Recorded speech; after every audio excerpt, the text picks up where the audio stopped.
This is the Stormy Willow Podcast, a lighthearted, balanced examination of the paranormal. Hello, and welcome to the Stormy Willow Podcast. I'm your host, Adele. And I'm your host, Sarah. Ha ha! That was my Pee Wee Herman. Oh my god. Jeez. Okay. That was like way creepier than I think you intended. So, yeah, I thought I would start the episode. I mean, Pee Wee Herman, man. And we just talked about the genie on last week's episode. And so it's so funny, Brood, Adele, you will remember, we went through this Pee Wee Herman phase, mostly me. I was like, we?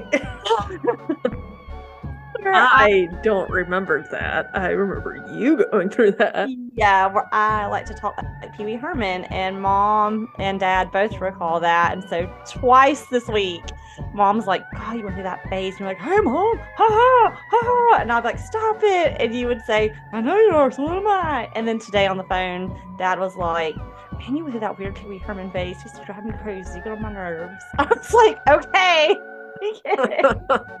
Well, I guess that means you have to be him for Halloween. Oh, no, that would be a fun one. Do it. That would be fun. I'm not gonna lie, get a little seat. Make Steven the genie. We already have that picture of him with that like pool towel. Urban. That would be hilarious. Oh my! And then the dogs could each be like one could be the pterodactyl and one could be like Miss Yvonne. Was it Miss Yvonne? Yeah, I think so. All the little characters. But yeah, so yeah, I had to do that. So hey, you guys, it's Sarah here, not Pee Wee Herman, in case you got confused. Oh, I mean, it sounded just like him. We didn't do a seance and bring you back for the show, so. Yes. Just in case you were confused. Yes. Well, how are you? I'm good. It's funny because Amanda and we always talk about like, what does your inner monologue sound like? Oh, no. And we decided that mine is Steve Carell's character from The Big Short. Because he's just always like screaming at everybody. Like going off about stuff. And he has like a really raspy voice and it's really funny. And Amanda's is Jack Black, like just being himself with just voices. And I've always said yours is Pee Wee Herman. Well, I mean, my mind is a lot like Pee Wee's Playhouse. So yeah, for sure. Yeah. So yeah, that's pretty cool. That's funny. A lot's happening up here. A lot. A lot. Oh my gosh. I mean, this is like, I'm coming at you like after running, so like I just can't ever just calm down. So it was really weird yesterday. It was just kind of yucky weather, and so I didn't I ran once. I usually run twice on Thursdays, and so we just like ordered takeout on a Thursday and watched some Ted Lasso. And I'm like, Steven, this is weird. He's like, yeah, I think that's what like normal people do on like a weeknight. They usually like do this. I'm like, this is so weird. I'm like, I can't do it. He was like, oh my god. He's like, you're so hyper. I cannot. Yeah. Not. So it just felt real weird to me. I was like, this is so weird. On a Thursday night watching TV. I'm like, what is this? It's not Pee Wee's Playhouse. It's not. But speaking of Pee Wee's Playhouse and other fun adventures, I've got some really fun events coming up, you guys. Right.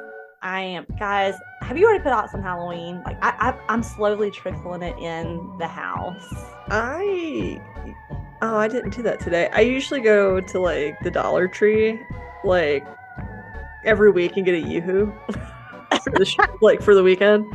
It's like the only place you can find Friday night, let's go get a Yoo-Hoo. Yeah, so it's like my weekend bad drink, and they already had their Halloween stuff out. I got this little witch already, but she's like a motion sensor, but she only works like sometimes, so it's kind of like an extra trick because you don't know when she's gonna go off. She scared me multiple times, and she has like this really funny cackle.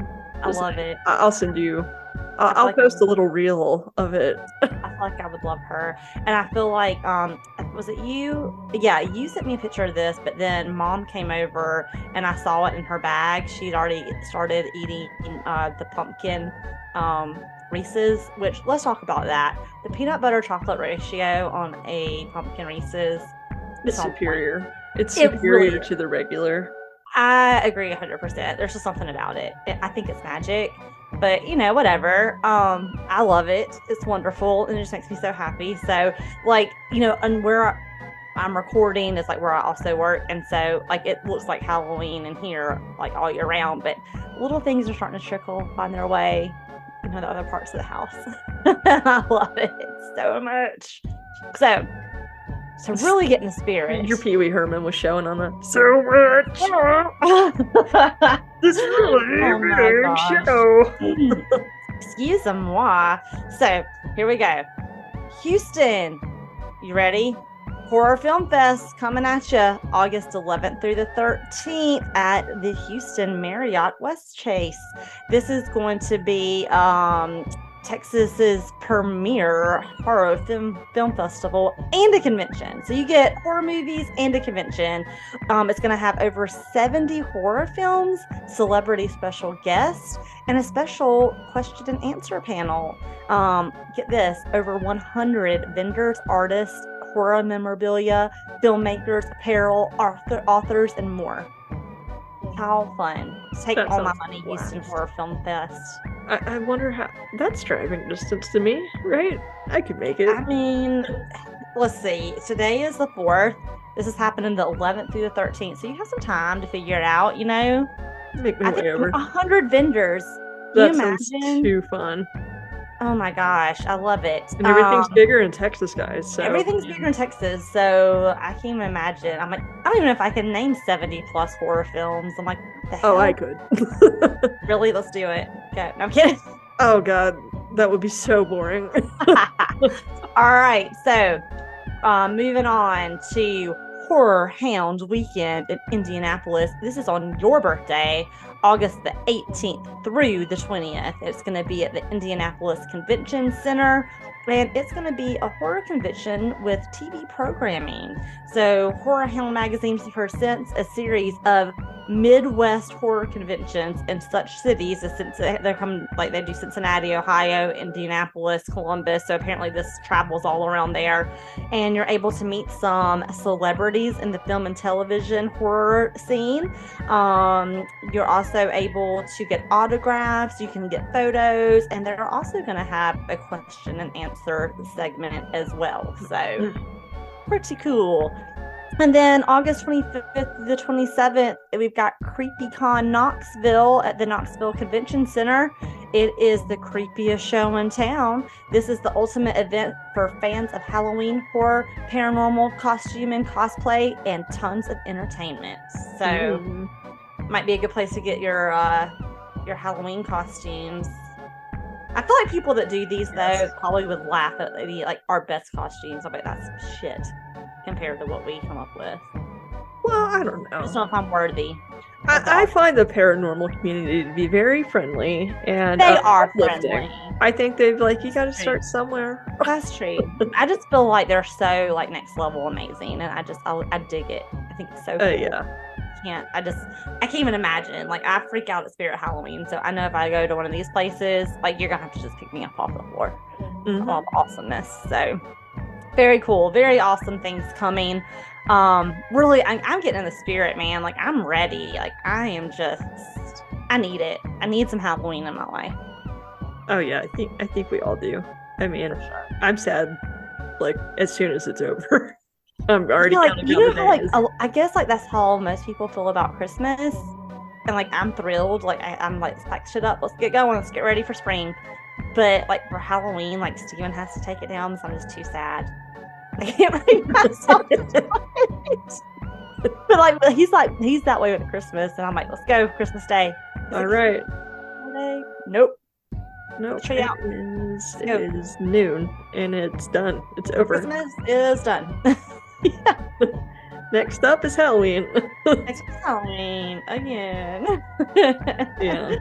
Oh my gosh. So Adele, what is going on for August, man? This week, like, whoa, what's happening with this I energy? I I don't know about this week, but I'll tell you about next week. All right, yeah. Um, so if I had to sum up the forecast for the week of August 7th, I would say a rekindled spark and a big payoff. Okay, I like both of those things. All right, now I'm gonna warn you, there's a lot of R words this week, meaning retrogrades. Oh, Okay, so let me tell you what's going on in the sky, and then we'll tell you what it means. So Monday the 7th, we have the sun in Leo, where it belongs, which truly that's what it's, that's where it's ruled, so that is where it belongs. that's kind of funny considering you don't like the sun very much. No, but I do feel like the center of the universe, so That tracks. yeah. Uh, and we also have Jupiter in Taurus on that same day. And then Wednesday, so a lot going on astrology wise this week, like a lot of movement. So Wednesday the 9th, we have a Venus retrograde in Leo, Okay. and Uranus moves into Taurus. And then the next day, Thursday, we have Mercury in Virgo, and Jupiter in Taurus. Okay. And then Sunday the 13th, we have a Sun conjunct retrograde, and Venus in Leo. My So, goodness, that's a lot happening for one a week. movement. But what the heck does that all mean? Let me tell you from our friend Michelle Knight. This is All right. horoscope.co.uk. Oh, okay. Yeah. Wow. How very fancy. Yeah, changed it up a bit. So, um, she says to keep in mind that retrograde starts with re. So think of RE words no matter what planet, sign, or house any retrograde is in. So just keep that in mind. RESPECT. Okay, sure. I'm just throwing you all kinds of fun.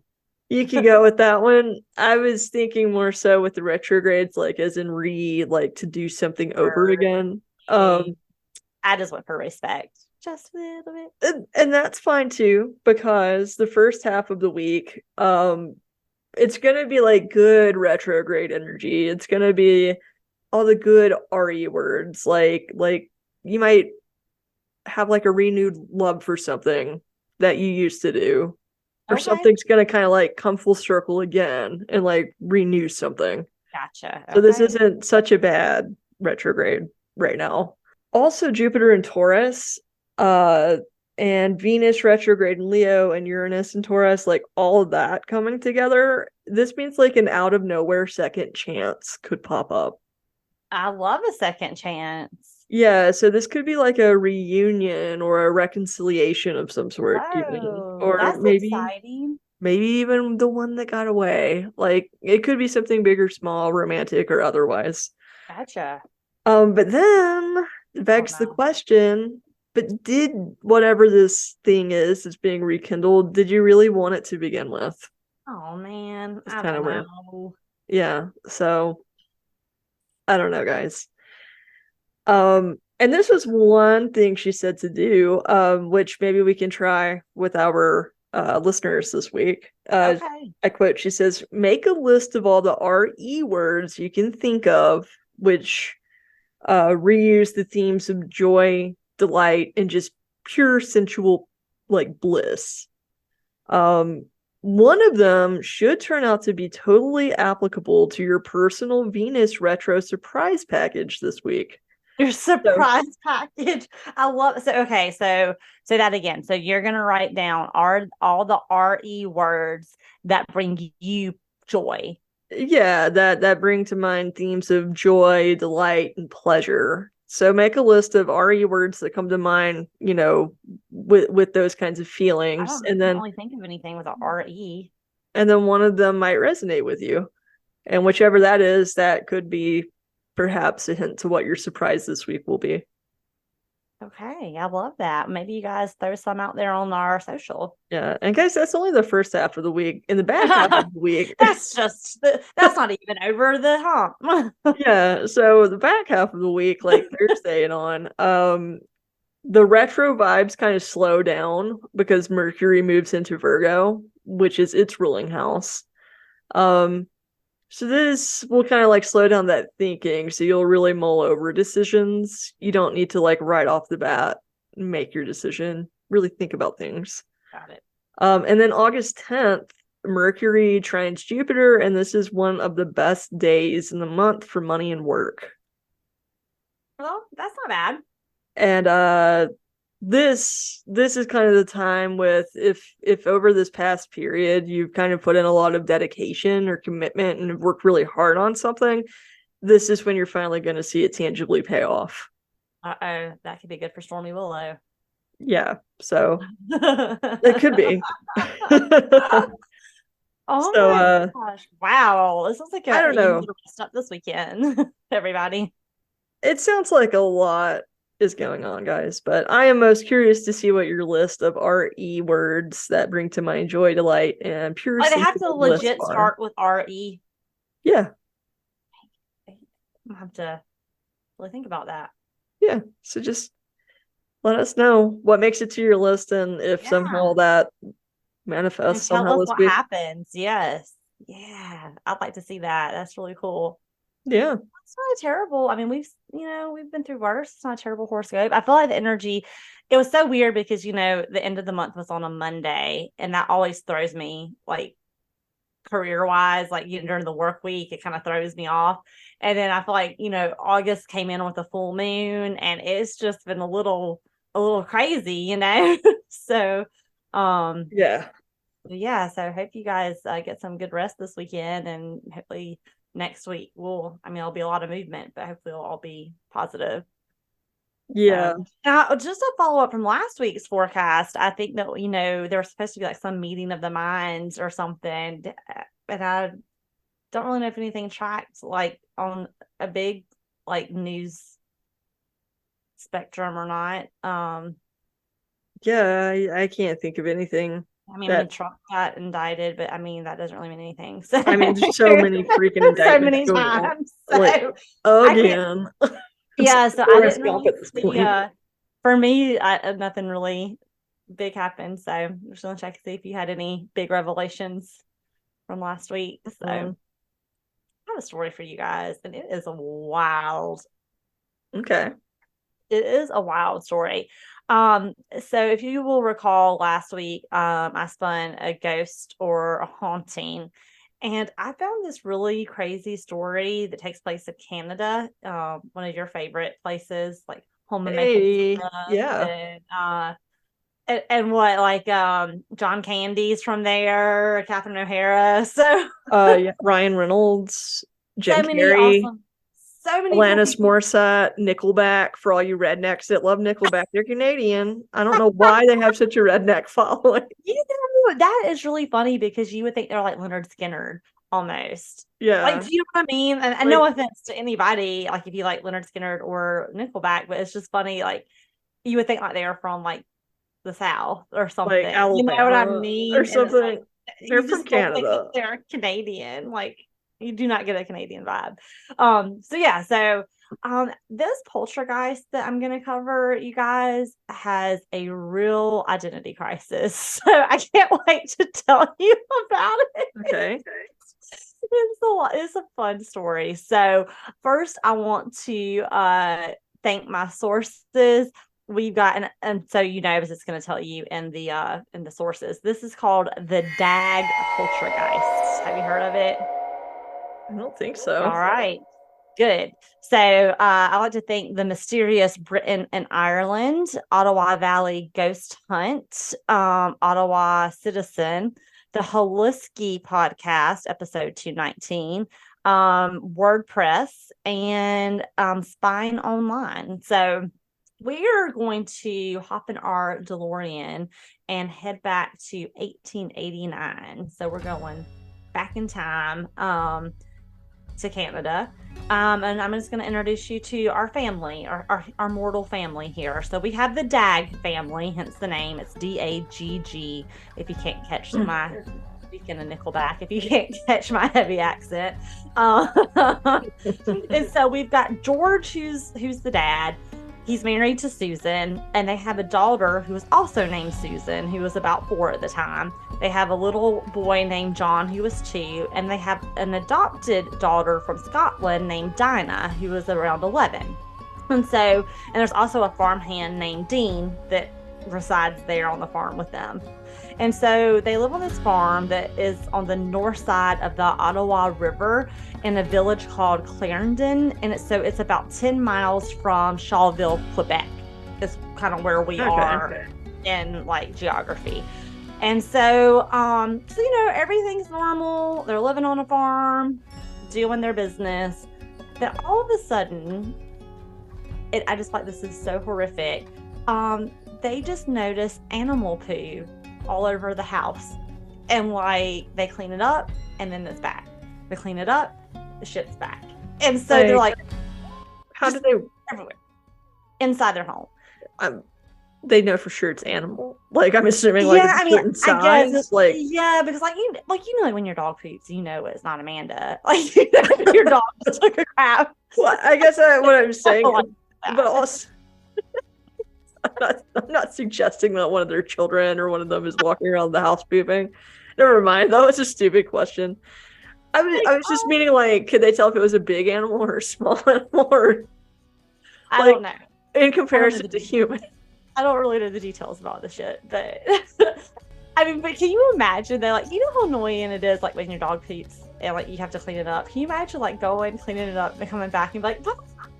So like this is like happening like over and over. So as a future ghost, I didn't know you could do this, but I'm gonna remember that.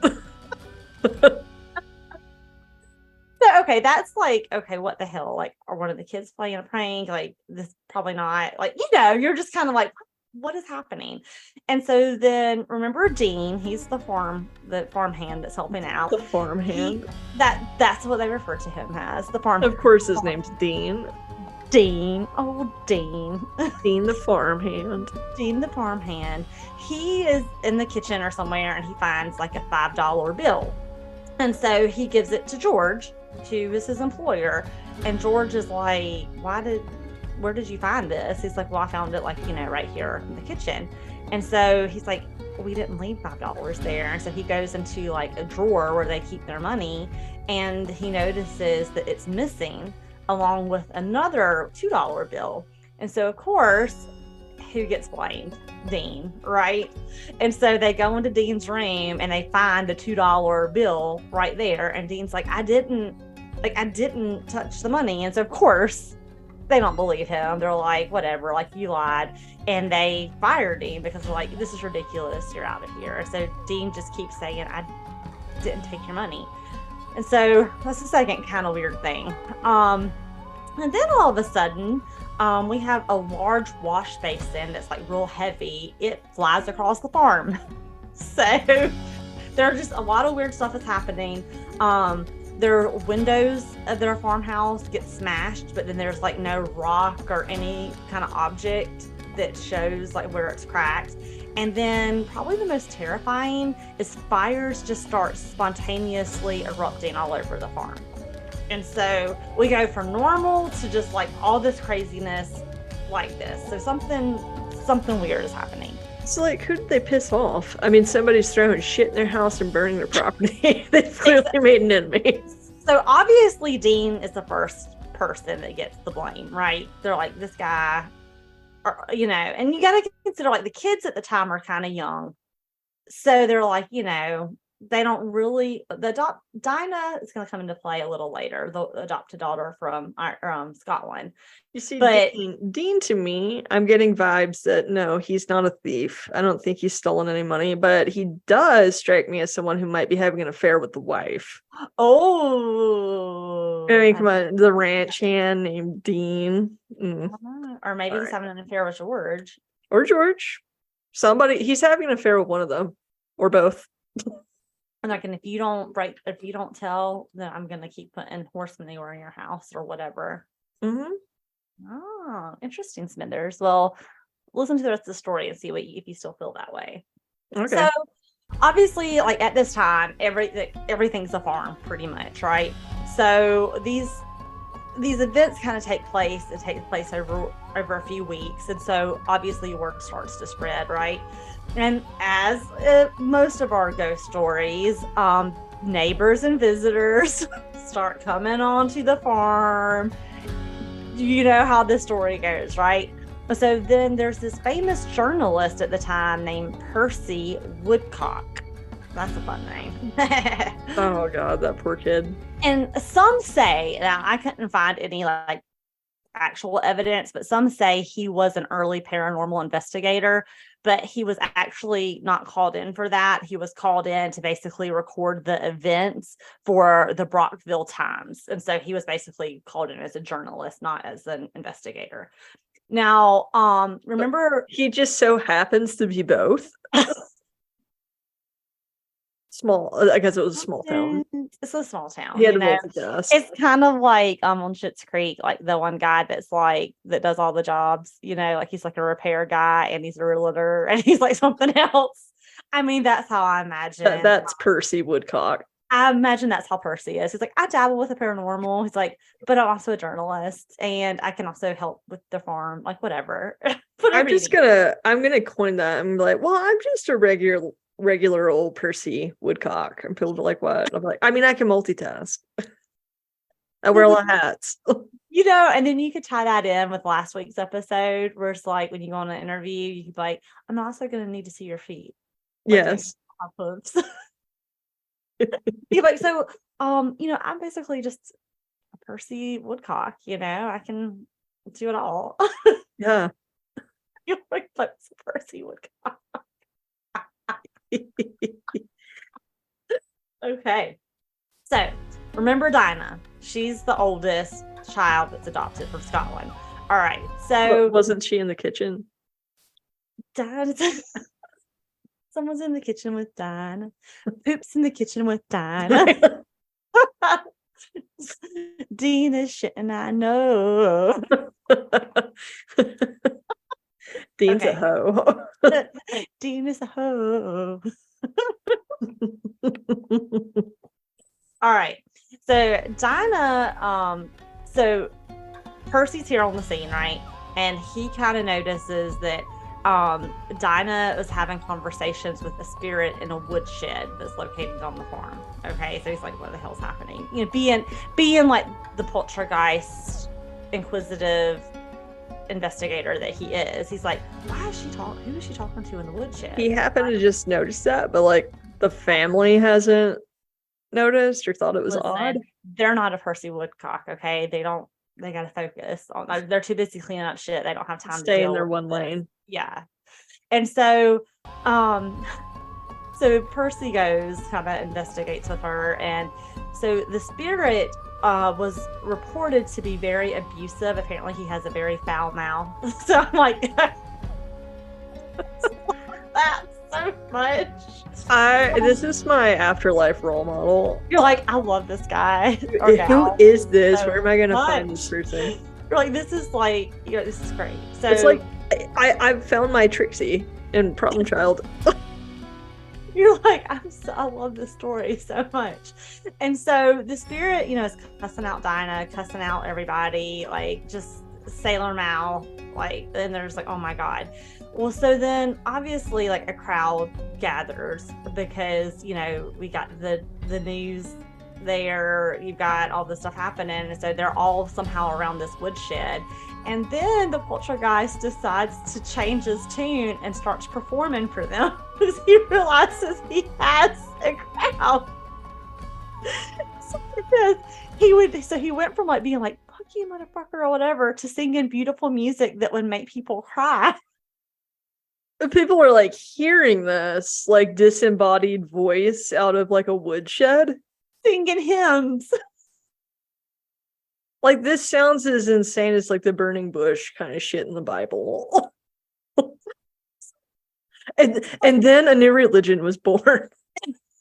So this spirit goes from like being really abusive, cussing out Dinah, and then he's like, "Oh, people are watching this," and then he's singing hymns, and people are crying, and so he, if that's not enough, then the spirit disguises himself as a tall man with a cow's head and cloven feet and horns, and then he would change into turn into a big black dog, and then finally he turned into an angel figure with long white hair and a crown. So the hooved part, like, did you ever see that Skittles commercial with the singing goat? Oh my God, I'm gonna post it. Like, there's like this guy and he trades his Skittles for singing goat, but then he gets tired because the goat won't shut the hell up. It's so funny. God. Well, that's pretty much the same thing that's happening at the woodshed. So this family obviously is like, I don't know what the hell to do. So they call in the Witch of Plum Hollow. And yes. So that sounds like the rational thing to do for sure. I would. I would have already had that witch there. Yeah. So let me tell you a little bit about her. So this family consults this Witch of Plum Hollow, and let's just go on and just talk about why she's called a witch, okay? Here we go. Old lady. She was credited to have supernatural powers and was known far and near as the Witch of Plum Hollow. So she comes and she's like, you know what we need to do? We need to perform a seance, obviously. Oh, okay. I don't know if that sounds like a good idea. And so they go ahead and do a seance, and the Witch of Plum Hollow, she says, is being caused by a magic of a widow neighbor by the name of Miss Wallace. And so this poor lady, Miss Wallace, has like no ill will towards his family. So that they go like basically knock on her door, and they're like, we know that you're casting spells on us and causing all of this. And the lady's like, I really don't know what you're talking about. Like, I'm not doing anything. And so the witch was like, well, she doesn't like Dinah, who's the adopted daughter. And so Miss Wallace even goes over to the house and she's like, I have no problems with you, Dinah. I don't have any problems with anybody. So like this old lady like calls out this widow saying it's her fault. And she's like, I don't even do magic. So this story is just a bonkers. Okay. So just to recap, we've got a foul-mouthed spirit that sings hymns and does parlor tricks. We've got a paranormal investigator out there. We've got neighbors out there. We have animal shit in the house. We have windows cracking. We have fires everywhere. It's crazy. So, and now we have the Witch of Plum Hollow accusing a neighbor, saying she's causing this because she practices black magic. So it's just a mess. It's just a complete mess. And so this is probably one of the coolest things about this story is that, this is a farming town. And so everybody in the town actually makes witness statements, and it's all signed by the neighbors and George Dagg. And they actually still have this witness statement like in the public records. And so I'm going to read you the witness statement verbatim. Okay, let's hear it. Now, some of this language is kind of old, so hang in there with me. I'm going to do it like Pee Wee Herman. No, I'm not. Do it. No.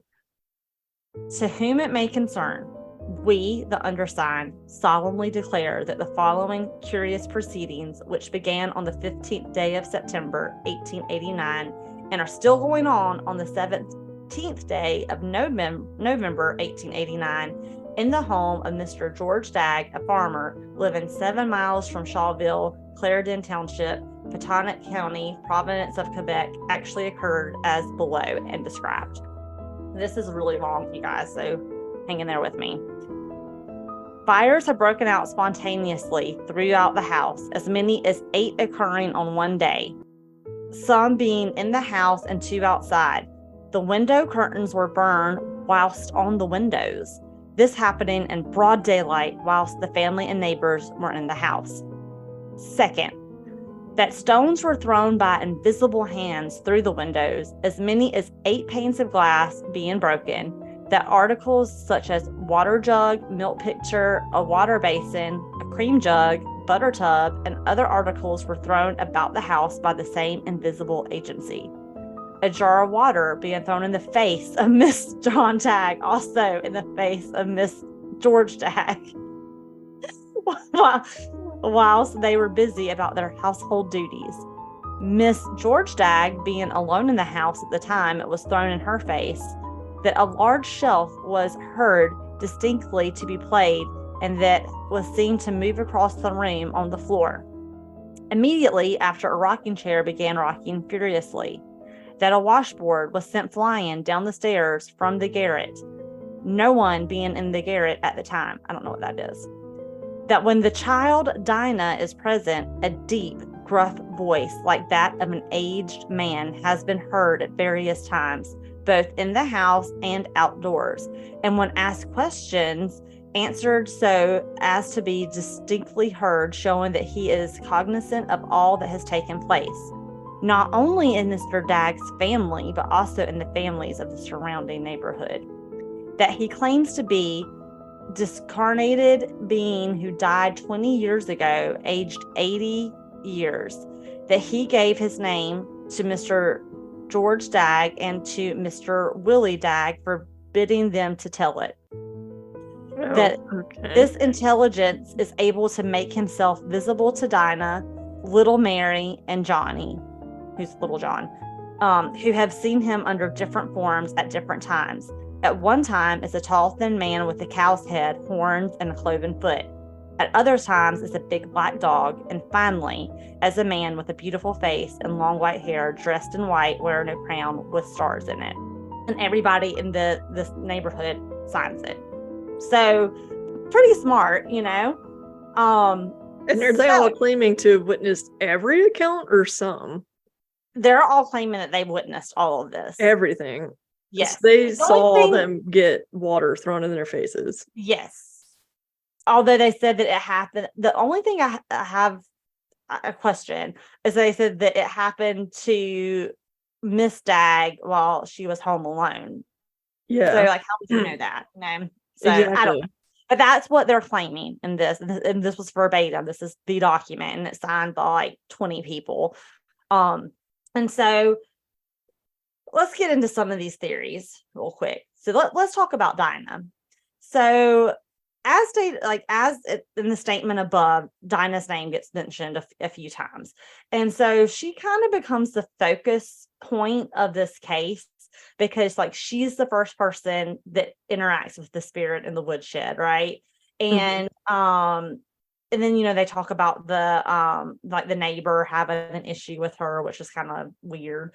And then some think that some thought that maybe because she was adopted, she was seeking attention. And so she was, just a little information about her, she was the daughter of Lachlan McLean and Jane Tate. And at the time of her birth, her either, I guess, like her dad died. And so the mom was kind of left widowed. And so she couldn't take care of her. And so she was basically given up to this orphan home in Scotland. It's called it was called the National Orphan Home of Scotland, but it was located in Ottawa, Canada. And so what would happen are a lot of these children were adopted out to farmers to help on their farms. So it's like they kind of adopted them, but they kind of this is literally like Anne of Green Gables. Yeah, it's even in Canada too. Yes. And so and also like the grandma, the Dagg grandma, had noticed that that when Dinah went to bed, like her bed sheets would like fly off of her, but you couldn't see any hands, and then her bed would like rattle and shake and stuff. And it was really weird because it seems like these occurrences only happened when Dinah was around. Like when she wasn't around, these occurrences didn't seem to happen. So it made a lot of people feel like, is she causing this, or is she making this up, you know? And one account says, remember when the witch of Plum Hollow comes and they do that seance, some report that the voices sounded a lot like Dinah, kind of like me doing my Pee Wee Herman voice. it kind of sounded like Dinah. Okay. So some people are like, like, I'm thinking like maybe she's the issue. But here's the weird thing. This story is just bonkers. So in November, the Dagg children, including Dinah, they are outside, and you're gonna flip out. They witness a huge burst of a streaking flame, and they basically see the poltergeist leave in a flame, and he's never heard from him again. What the? He just kind of scorches on out and just leaves. Scorches on out. In a blaze of glory. In a blaze of glory. Shut down. Just like a literal spitfire. Like a literal spitfire. And he's never heard from him again. He pulled a freaking JD is what he did. Did he also fly out a chimney? Say it. I don't know why I said I hate. I don't hate to say this. I think this poltergeist is a blast. I like this poltergeist a lot. Yeah. He just honestly he goes in a streaking flame, and then there's no more occurrences ever again. Now, let's get into this some more. Okay, we need to talk about after this flame, after he leaves. So George becomes the most prominent farmer in the area. He is obviously very popular and well respected, and he was elected mayor in 1922, where he served for 16 years until his death in 1938. Now, some say that John Dagg died during the First World War, and that the Phantom actually predicted his death. I'm sorry though, if anybody's in a world war, don't you think the odds are pretty good you're going to be right? Listen, just saying. Now, let's talk about Dinah. This gets even stranger, if you can imagine. So, Dinah herself mysteriously disappears from the history books altogether. Okay, there's no marriage or burial records, but there is a tale of her working as a teen on a different farm and being called upon by a mysterious man one night and never seen again. I've got more on that. So some reports say that the family sent Dinah to live with her grandpa, so George's dad, not her, her adopted grandpa. And others say that they sent her back to the orphanage, but no one really knows for sure. Now, Thomas Dagg is a son, or a descendant of George. He said the following in the paper when asked about the Dagg poltergeist and what happened to Dinah. So, he gets interviewed in the paper, and I'm going to read that for you guys verbatim. All right, this is from Thomas Dagg, who is the son of George Dagg. So he must have been a baby or not quite alive when all this is happening, but they asked what happened. And so this is what he says.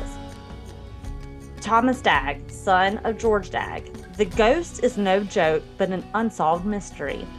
At his home at Portage du Fort, the serious and religious man told of the ghost as his parents related the happenings to him. Now, he claims that a showman came to his father and asked for Dinah, the adopted girl. A showman? What is that mean? Like a carny? I guess, yeah, I'm thinking Big Fish. Like the Wizard of Oz? Yeah. And so the father wouldn't let him have her, and then the ghost began its work. So this is how this story is told to him.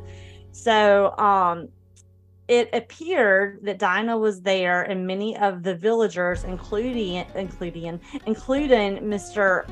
Harris, claimed it was her voice that spoke at the seances, which we did say there were reports of that.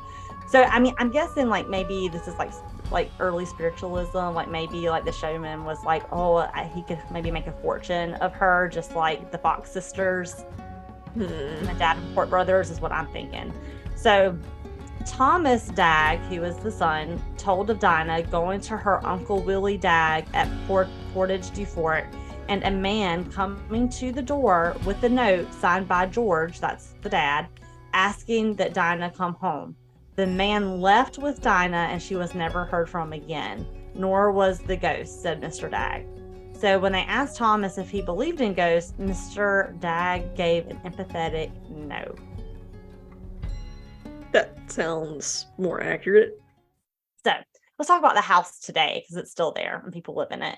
So the Ottawa Citizen, and this was basically published. This was published in November 2014. So things could have changed, but it's the last thing I could find.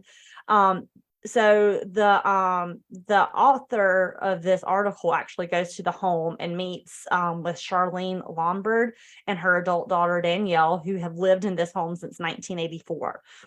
So they were amused by all the local interest because obviously the story is bonkers and it's so fun. So they've loved it since then. And so they were Danielle, who's the daughter, was the first to admit it could still be home to things that go bump in the night. She recalled hearing as a teenager someone climb the creaky old stairs and stop outside her door. Thinking it was a sibling playing a prank, she flung the door open only to find herself alone and terrified. Her siblings also claimed that an upstairs door had a habit of opening and closing on its own. And let's see, Charlene, who's the mom, said she's not very superstitious, but she's the family matriarch and said that she has never felt or seen anything herself, but that her children have claimed that they have seen what appears to be a little girl in a white gown or dress come down the stairs in the original part of the old farmhouse and cross down the hall through the kitchen door. Now, her late husband, he indicated that a young daughter, Eliza Jane, died at the farmhouse. So, like, the Daggs did have a daughter that passed away there, named Eliza Jane, and so this is horrible. She was scalded by boiling water. And died from that? Yeah. Jeez. And so it's been linked to like that spirit. Like her husband thinks that like the little girl in white is her, is what he felt. And the only other oddity noted by the Lombards is a strange sound of crawling and scratching in the attic. So solely focused on like above the original house. So like they built onto it. So they've noticed most of the stuff happening in like the original part of the house. And I mean, that's it. I mean, the world's chattiest ghost is still hanging around. He's taken a vow of silence. So they've never heard from him or seen any of the things that happened. So that's the story of the Dagg Poltergeist. And I freaking love it. Yeah. I mean, that's... why can't I find a haunted house like that to live in? Oh, I know. I want a singing ghost. I mean, he sounds like, I mean, do you think it was Dinah or what do you think? Okay. Can we confirm that? So she was saying that there was an old man that was like 80 something that had died on the property, and that's who the poltergeist was? Yes, that's what they're saying. Yes. And could they corroborate like if that was true? I don't know. That would be like my first question. And how long had the family lived on the farm right before adopting? Well, so let's see. Also, so that would be good to know because Dinah was 11, they said, when they adopted her, but I don't know how long, like if they had just gotten her. Yeah. And all of a sudden these things start happening, you know what I mean? Or do we think that the poltergeist was attached to her and not the property? My thing is, it sounds like I think it was a human. I think it was either Dinah or there was an old man, maybe the guy that was trying to get her to like come with him, like hiding in the woodshed. You know, especially like, okay, we're thinking like spiritualism, right? Like Fox Sisters, the Davenport brothers, that sort of thing. I mean, maybe like, you know, he saw some of her pranks and was like, I could help you with this. Like we could. It was like, this can kind of be like our dress rehearsal. And if we can grow an audience, we're going to take this shit on the road. And think about it, especially like if he could like send something up in flames like that. And like, okay, they've attracted neighbors, right? So they've got like a fan base. Plus they've got the paper there and the amateur poltergeist hunter or whatever, ghost hunter. I mean, they're rocking and rolling. Yeah. And do you think George knew about it? Because like, look what happened to him. Like, he became the most prominent farmer. Yeah. And the mayor. And do you know what I mean? Like, kind of was they curious. all it together or Yeah. that's kind of where I'm leaning. Like, I don't know if he had any dealings with it or not, but it certainly made him a household name. I mean, he was the man for 16 years. Like, he was a very prominent farmer. People were like, this poor family. Like, oh my God, they're going through so much. Like, yeah. I mean, I'm not sure about the family, but I definitely think Dinah and some gentlemen were somehow involved together with tricking everybody. yeah. And how weird, like, she's like erased from history. Like, they can't find any kind of records. Yeah, that too. It makes me wonder if she was even really like an orphan at that orphanage. It's not like they had like all these background checks and stuff like they do now. Like, who knows where she really came from? And then like, or maybe like the showman or whatever really was her father, or they were in it together. Like, you're gonna pretend to be an orphanage. Yeah, like, who knows? I feel like there was something. That would be such a cool story. This would be such a Tim Burton. If you listen to this podcast, and we know you do, yeah, a really good show, Tim. Yeah, like, I don't know. I just think it's odd that, like, I believe that what was his name, Thomas.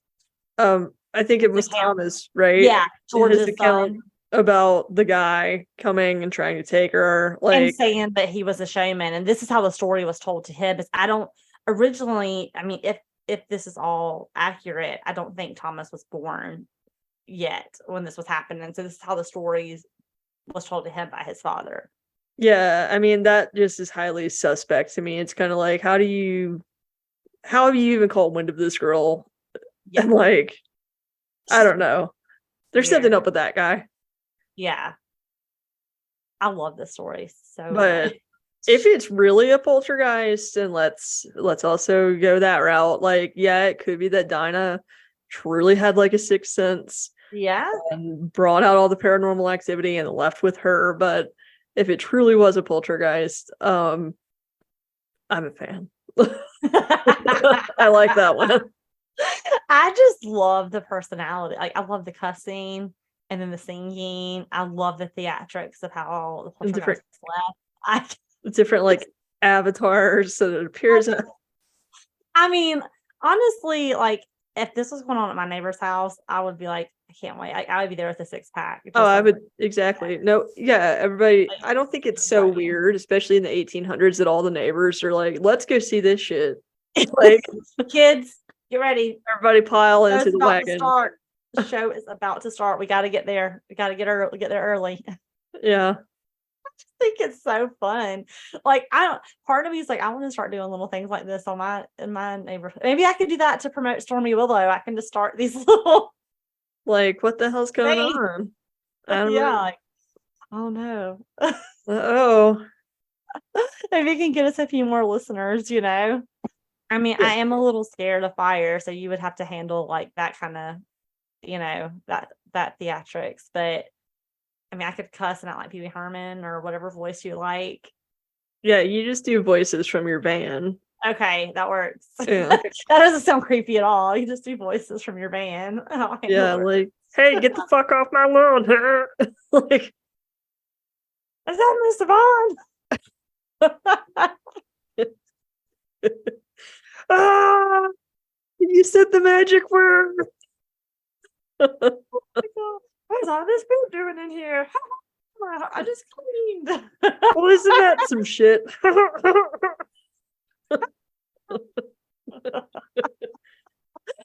Yeah, I mean, honestly, this is a great idea. Like, yeah, I love the story. Like, I had to listen to it and read it and listen to some more about it because there's just so much happening with this story.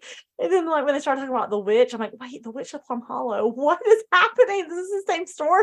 Like, it's a lot of fun characters, and I mean, like, this might be my favorite poltergeist story of all time so far because I love the theatrics. A poltergeist, a witch, a showman. I mean, we have a movie. I don't know what else you could ask for. Really. 1800s. It's a great time period. Canada, Like, I mean, it's pretty awesome. This could be a great film. I agree. I mean, it's like the characters and the house is still there. You know, you could even film on location. Just gonna throw that out there too. Just saying, if they were to make this into a movie, I would go see it. Oh, me too. So we're just putting that right out there. I feel like there was a movie that was based on this. Someone needs to redo it. Stormy Willow Productions presents TM. If you've got the money, hit us up. I think it's a great story. I love it so much. And I can't believe I've never heard of it because it's just so flippin' fun. It's just like, how have I never heard of this? Like some of these I'm like, oh yeah, I've heard of that. But this one I've never heard of. And it's such a good one. I love it. So I do like a good poltergeist. Me too. And this one did not disappoint. I'll try to one-up him. Okay. He's gonna be hard. I'll try to do it. Well, shall we see what next week's topic will be? Let's do it. All right, here we go.